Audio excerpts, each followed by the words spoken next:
হোসেন আহমদ মাদানী রাহমাতুল্লাহ আলাইহি সর্বপ্রথম জীবনের সর্বপ্রথম যখন রওজায়ে আকদাসের পাশে গেছেন, নবীজিকে নানা সম্বোধন করে সালাতু সালাম জানাইছেন। আর নবীজির রওজায়ে আকদাস থেকে হযরত মাদানী রাহমাতুল্লাহ আলাইহি সালামের উত্তর এসেছে যে আশেপাশে রওজায়ে আকদাসের পাশে যত মানুষ জিয়ারতরত ছিল সবাই মুহাম্মদুর রাসূলুল্লাহ সাল্লাল্লাহু আলাইহি ওয়াসাল্লামের গলা মোবারকের আওয়াজ মোবারক শুনতে পাইছে। আমি আপনাদেরকে বুঝাইতে চেয়েছিলাম, নবীজির রওজার পাশে যাইয়া কেউ যদি নবীজিকে সালাম জানায়, নবীজি নিজের কানে শুনে এবং সেই সালামের উত্তর দিয়া থাকে। قال النبي صلى الله عليه وسلم من صلى علي عند قبري سمعته وأجبته ومن صلى علي نائيا أبلغته أو كما قال النبي عليه الصلاة والسلام।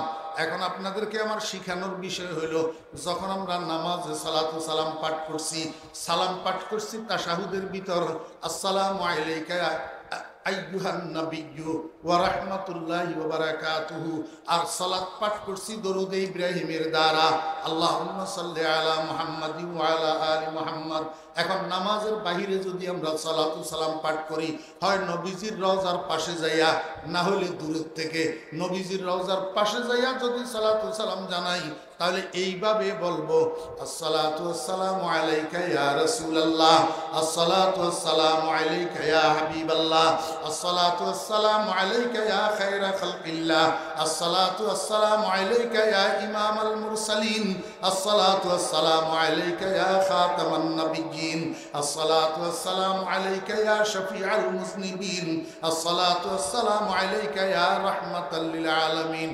দোস্ত মনে কষ্ট নিয়েন না, আমার মতো একজন নাখান্দা হইলেও একজন আলেম ওলামারা নবীজির রওজার পাশে যাইয়া যত ভাষায়, যত ইবারতে, যত রঙ্গে, যত ঢঙ্গে নবীজিকে সালাতু সালাম জানাইতে পারবে, তোমার দাদাইও তা পারবে না।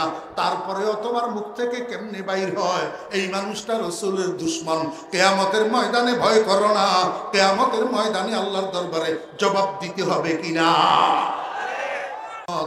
আমি তোমার সালাতু সালাম নিজের কানে শুনি এবং উত্তর দিয়া থাকি।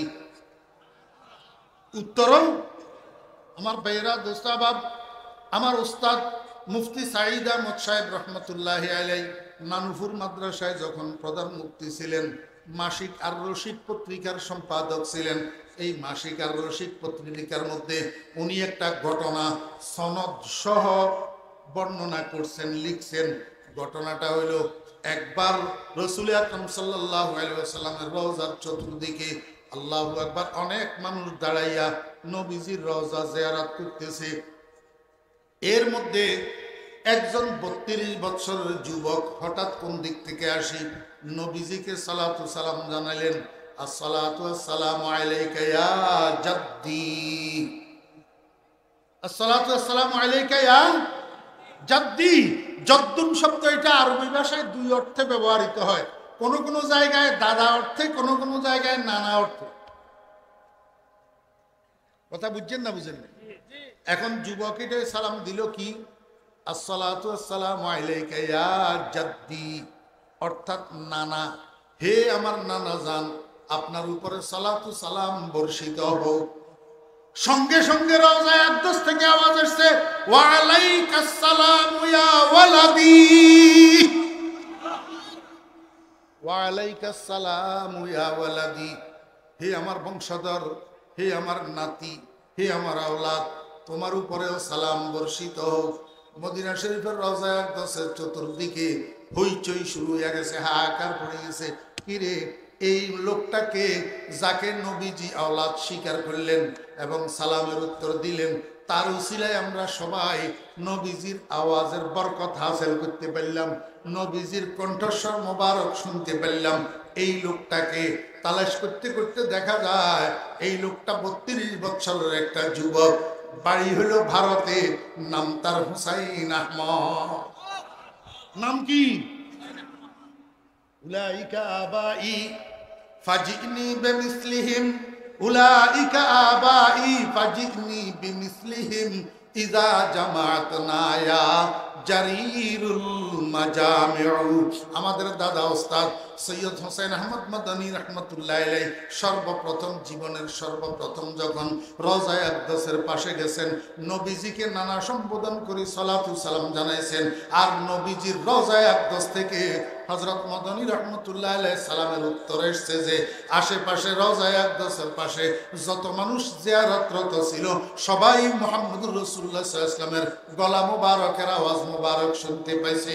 আমি আপনাদেরকে বুঝাইতে চেয়েছিলাম, নবীজির রওজার পাশে যাইয়া কেউ যদি নবীজিকে সালাম জানায়, নবীজি নিজের কানে শুনে এবং সেই সালামের উত্তর দিয়া থাকে।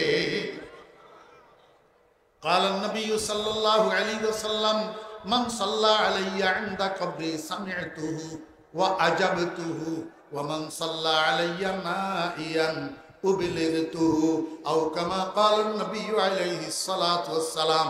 এখন আপনাদেরকে আমার শিখানোর বিষয় হলো, যখন আমরা নামাজে সালাতু সালাম পাঠ করছি, সালাম পাঠ করছি তাশাহুদের ভিতর আসসালামু আলাইকা আইয়ুহান নাবিয়্যু ওয়া রাহমাতুল্লাহি ওয়া বারাকাতুহু, আর সালাত পাঠ করছি দরুদে ইব্রাহিমের দ্বারা আল্লাহুম্মা সাল্লি আলা মুহাম্মাদিন ওয়া আলা আলি মুহাম্মাদ। এখন নামাজের বাহিরে যদি আমরা সালাতু সালাম পাঠ করি, হয় নবীজির রওজার পাশে যাইয়া, না হলে দূরের থেকে। নবীজির রওজার পাশে যাইয়া যদি সালাতু সালাম জানাই, তাহলে এইভাবে বলবো, আসসালাতু ওয়াসসালামু আলাইকা ইয়া রাসূলুল্লাহ, আসসালাতু ওয়াসসালামু আলাইকা ইয়া হাবিবাল্লাহ, আসসালাতু ওয়াসসালামু আলাইকা ইয়া খায়রা খালকিল্লাহ, আসসালাতু ওয়াসসালামু আলাইকা ইয়া ইমামাল মুরসালিন, আসসালাতু ওয়াসসালামু আলাইকা ইয়া খাতামান নাবিয়্যিন, আসসালাতু ওয়াসসালামু আলাইকা ইয়া শাফিআল মুযনিবিন, আসসালাতু ওয়াসসালামু আলাইকা ইয়া রাহমাতাল লিল আলামিন। দোস্ত, মনে কষ্ট নিয়েন না, আমার মতো একজন নাখান্দা হইলেও একজন আলেম ওলামারা নবীজির রওজার পাশে যাইয়া যত ভাষায়, যত ইবারতে, যত রঙ্গে, যত ঢঙ্গে নবীজিকে সালাতু সালাম জানাইতে পারবে, তোমার দাদাইও তা পারবে না। তারপরেও তোমার মুখ থেকে কেমনে বাইর হয়, এই মানুষটা রাসূলের দুশমন। কিয়ামতের ময়দানে ভয় করো না, কিয়ামতের ময়দানে আল্লাহর দরবারে জবাব দিতে হবে কিনা। আসসালাতু ওয়াসসালামু আলাইকা ইয়া রাসূলুল্লাহ আমরা বলি কি বলি না? কোথায়? রওজায়। মুয়্যাসসার হো আগার সাইরে মদিনা দেখাऊंगा मेरे आका को सीना, मज़ारे पाक की जाली पकड़ कर कहूंगा जो गुजरता उम्मतों पर। আমার বেরা দোস্ত আহবাবেরা, মদিনার রওজার পাশে যাইয়া আল্লাহর রহমতে, আপনাদের দোয়ার বরকতে এই নালায়েকের আল্লাহ পাক মক্কা শরীফ মদিনা শরীফ 13 বার নিছে, তো 13 বার আমরা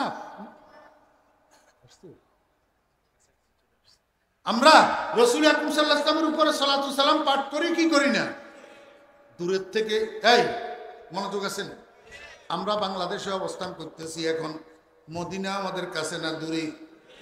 এখন এই অবস্থায় দূরের থেকে আমরা সালাতু সালাম পাঠ করতে পারবো কিনা? কোন ভাবে, কোন পদ্ধতিতে দূরের থেকে সালাতু সালাম পাঠ করার পদ্ধতি?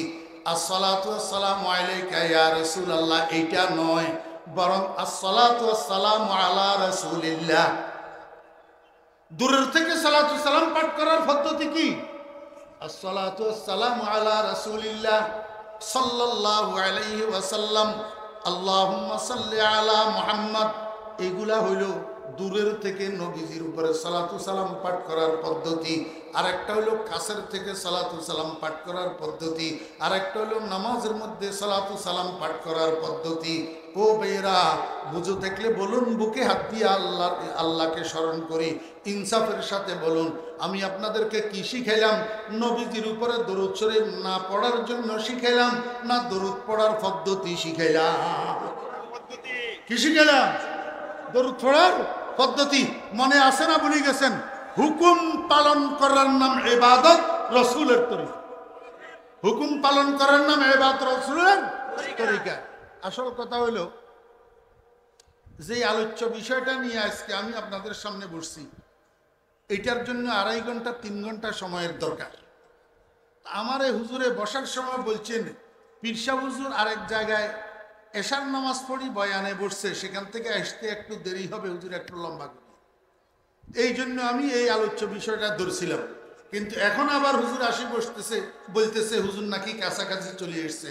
অতএব আমার মনে হয় এই আলোচ্য বিষয় আজকে আপনাদের সামনে গুছাইয়া মারফতে এলাহি এবং মহাব্বতে রসুল এই দুই জিনিসকে আমি শেষ করতে পারব। ওয়ামা খালাকতুল জিন্না ওয়াল ইনসা ইল্লা লিয়াবুদুন। এই ওলামায়ে কেরাম একটু বেশি বুঝবেন, আপনারাও বুঝবেন, বুঝবেন না যে তা না, একটু মনোযোগ লাগবে। এই আয়াত এটারে আপনারা তাফসীরের ভিতরে দেখেন, তাফসীরের ভিতরে দেখলে দেখবেন মুফাসসিরিনে কেরাম লিয়াবুদুনের তাফসীর করছে আয় লিয়ারিফুন। কি তাফসীর করছে? আয় লিয়ারিফুন। হে ইমান, হে মানব, মানব এবং জিন, আমি তোমাদেরকে বানাই নাই, কিন্তু এই জন্য বানাইছি যে তোমরা যেন আমার পরিচয় লাভ করো, তোমরা যেন আমার পরিচয় অর্জন করো। এখন আপনাদেরকে আমার বুঝানোর বিষয় হলো আল্লাহ কইল ইবাদত, মুফাসসিরিনে কেরামে কয় মারফত। ইবাদত মানে আল্লাহর হুকুম মানা রাসূলের তরিকায়, আর মারফত মানে আল্লাহর পরিচয় অর্জন করা। তাহলে মারফতের সাথে ইবাদতের কি সম্পর্ক? এই কথাটা আপনাদেরকে বোঝানো আমার উদ্দেশ্য ছিল। কি কোন হুজুর? ওইটা ও হুজুর বলতে থাকো, হুজুর শুরু করতাম না গেছে গো। আল্লাহ, আচ্ছা যতক্ষণ হুজুর আসতেছে না ততক্ষণ বলি না। কেমন? ইবাদতের সাথে মারফতের কি সম্পর্ক শুনেন। মারফত থাকলে ইবাদত সহজ, ইবাদত সহজ। কেন কেন মনোযোগ আসেনি? কারণ মারফত মানে পরিচয়, মারফত মানে কি? পরিচয়। তো পরিচয়ের দ্বারা মহব্বত না থাকলে হয়, আর মহব্বত থাকলে বিলুপ্ত হইয়া গেলে এটা আবার সজাগ। আচ্ছা হুজুর তো আসি গেছেন দেখা যাইতেছে, এই জন্য আমি কথা আর শেষ করতে পারলাম না। এখন এই হযরত সরাসরি স্টেজে আসবেন, তো এই জন্য জিকির হবে। আপনারা সবাই বসেন। ওয়া আখিরু দাওয়ানা আনিল হামদুলিল্লাহি রাব্বিল আলামিন। আসসালামু আলাইকুম ওয়া রাহমাতুল্লাহি ওয়া বারাকাতুহু।